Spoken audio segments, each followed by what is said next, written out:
Welcome to the Slop Temple. We pray this video helps. You begin by preparing the drawing and selecting what to remove. First, make sure the block you want is visible and not on a frozen or locked layer, otherwise you cannot select it. Use Quick Select or the Select command to filter by block name and type, so you only target the exact block references. Once the selection is isolated, save a backup of the file. This protects you if you need to restore content later, and it speeds up focus deletions. Now remove the instances you isolated.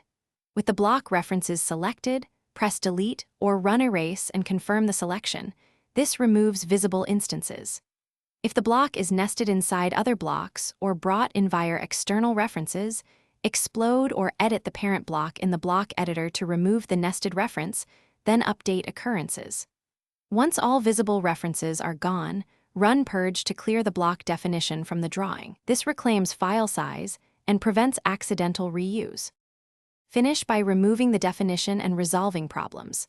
Run the Purge command. Use the dash form, purge, to script removal of block definitions if the GUI blocks persist. If a block won't purge, inspect for anonymous blocks, dynamic block variants, or external references holding it. Detach or unload offending xrefs and then purge again. If the drawing behaves oddly, run audit and recover to fix corrupt objects and reload the drawing. These steps remove residual definitions and restore a clean file. Thanks for watching. Consider subscribing if we helped you.